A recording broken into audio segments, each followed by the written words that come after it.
Hi there, this is Qing and I'm the member of team whose effects on the urban heat island effects in Phoenix. As all we know, the huge temperatures difference between urban and as always has been problem, and that's the urban heat island effects. This effect occurs when the urban area is warmer than the rural area due to the several reasons, like air pollution, gas emissions. Urban areas becomes warmer compared to the neighboring rural areas because of a myriad of reasons that includes gas emissions, pollutions, and increased human activities.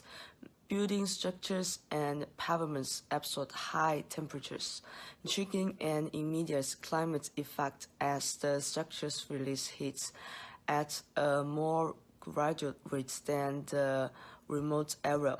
The Phoenix of Arizona is one of the hottest cities in the United States, so the urban heat island effect in these cities is very seriously.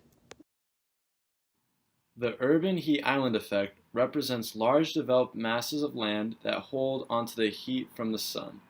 These islands are significantly warmer than their surrounding rural counterparts. During the day, the difference can be anywhere from 1 to 3 degrees Celsius.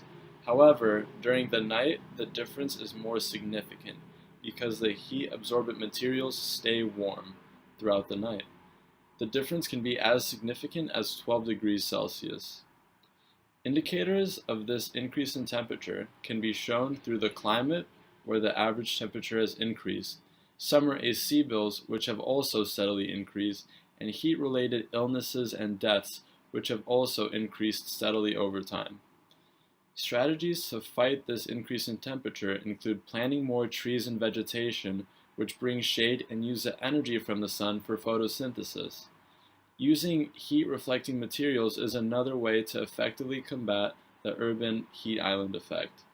Solar panels are also another effective strategy to battle the island effect by absorbing the energy from the sun and transferring it to energy which can be used to further cool your home. Here we can see a display where the high temperature of the day is compared against the low temperature of the day. So in a rural area such as Queen Creek, we see, temperature is very near Sky Harbor during the day, but at night, there's a 10-degree difference across the board. There's 7 days here where the lowest temperature in Sky Harbor was above 90 degrees. So just imagine the discomfort that you feel when it can't even cool down at night. Urban planners as well as residents are the reason why urban heat islands exist. Let me show you why.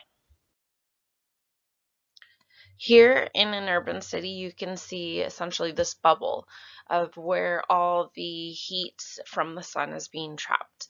So most of this, as we can see, is due to the fact of all the buildings. There's no green space, there's no water. We see all the red arrows, which are circulating just heat everywhere, and it's trapped. It can't get out. Then we add on the fact that we use these air conditioning, these measures to try and reduce the heat in the air while we're inside, but it's actually contributing to the heat outside. And then, of course, cars and their emissions and smog. Smog is a big reason why heat gets trapped in the polluted air.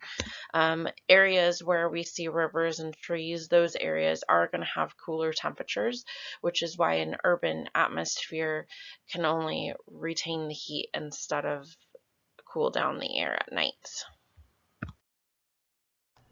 Hi, my name's Ian, and this is about taking action and what we need to do to follow the steps and become a more sustainable city in Phoenix and become a greener city and lower the UHI. So back in the history of Phoenix, we didn't really understand the urban heat island while developing the city.